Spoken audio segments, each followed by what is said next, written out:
sense because there are far more people were involved, were watching what we were doing. Bill and Amagus often refer to all of these people who were listening in or who we were talking on the phone in other offices as being the phantoms in Ottawa. And in fact, the phantoms were across Canada because it was not two lawyers or the two justices and Mr. Chrétien and I at the table. There were perhaps 100 lawyers that were looking at this. They were watching what we were doing because they knew that it was, in a way, a precedent. Nobody had given us any chance of succeeding. We weren't the point of succeeding. How did these guys do? How did they do? So they wanted to know. The federal negotiators have a big problem because under what terms of reference are they going to conduct negotiations? Because the terms of reference that were available simply don't fit the situation. So that was a challenge for Raymond Chrétien, and he did a very good job, in my view, in ensuring that these negotiations were carried out outside the box. Gave a lot of credit to actually sealing a deal to Michel Roy, who was the assistant deputy minister at the time, perhaps the deputy minister at the time. And he came in and made those hard decisions. This was a big deal, a 20-year deal. We didn't get everything we wanted, but Canada agreed to give the Cree Nation $1.4 billion. For this, our people would take over some of the federal obligations under the James Bay Agreement.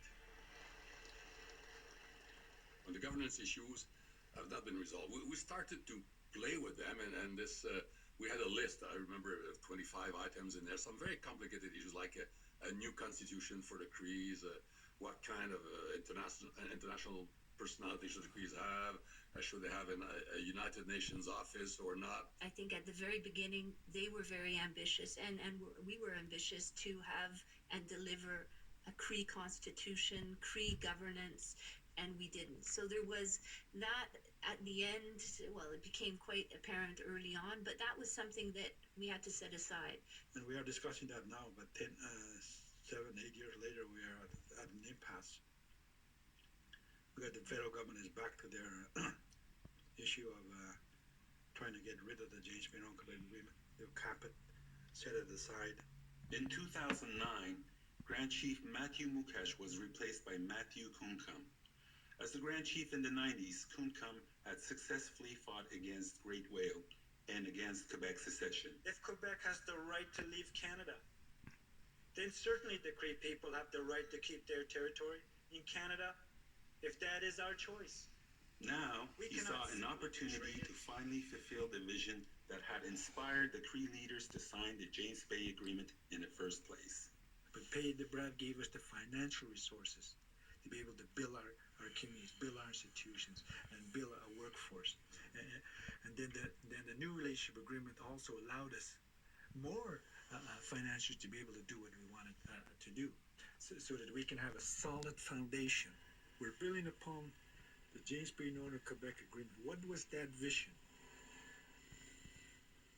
Since the signing of all of the agreements, there has been much change within the communities, not only a certain community, but all the communities, in regards to new buildings going up, health board, Cree school board, and police, justice buildings, and so forth.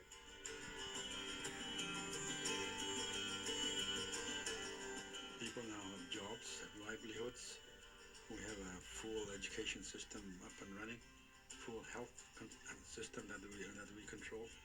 We have local government band offices that are fully staffed. We have thousands and thousands of jobs that are created just in administering the territory, which we didn't have before.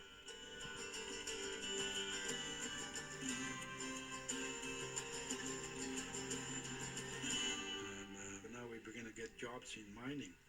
We have training programs for mining, high-paying jobs in the Eleanor mine.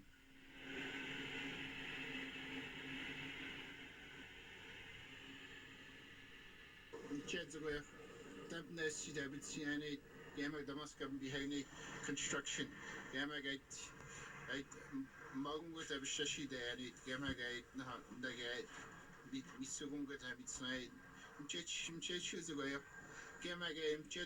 It's good muscles on this. Process مو دا يجي زي دا يجي ويسكت ما سو ندسكوز بدنا يو تيجي بوكتاز جاي زغوي كان ويجي دسكنا ينو نجاي وتكلم معين إذا سو. We did a mobile mechanics training course customized to the industry for Gold Court. So we trained 9 people. 8 of them now have been selected to go and work.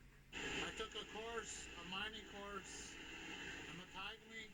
Well, there was a hard extraction course and I took it. I decided to take it, and after graduating, I started working here. I did a ore extraction program for 6 months, 930 hours. After that, I got an interview with Gold Corp. I came in here as a cage tender helper. So those are the kind of successes that we're looking at. So when we have that type of relationship and partnership with industry, we're able to achieve that. All these jobs and so forth, it's all good, but we also need to keep our way of life. I really don't want to lose that culture where we all need to learn what our elders gave us. My mom, like she's 85 years old, and I want to learn what she learned.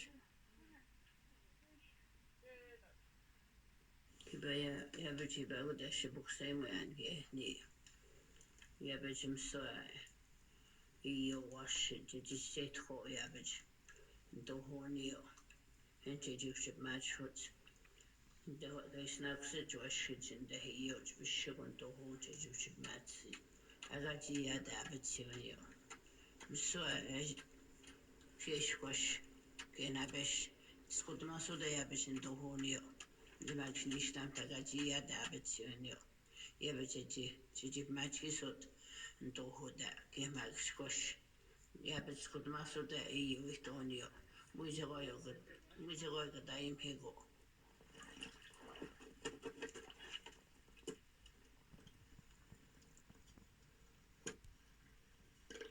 When the Rupert diversion was being designed, our tallymen were at the table, working directly with the engineers from Hydro-Quebec.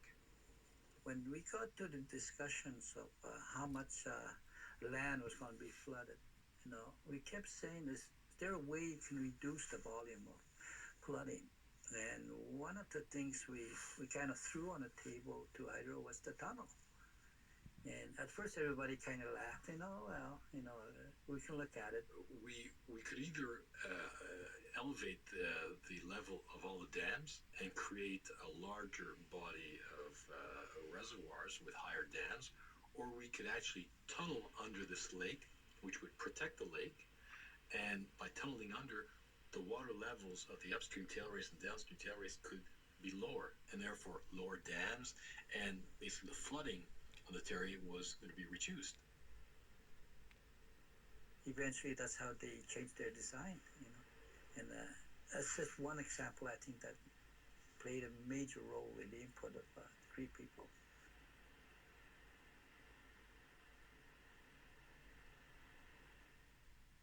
This is, something that would never have happened in the past.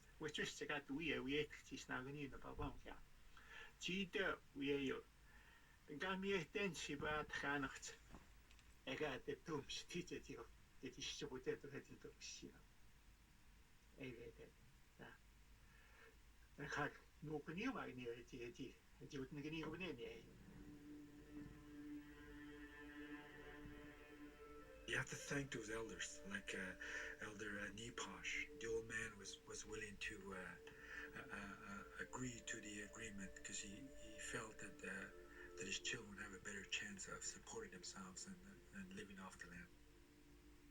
Without elders like him, the agreement would have never passed through the Cree Nation.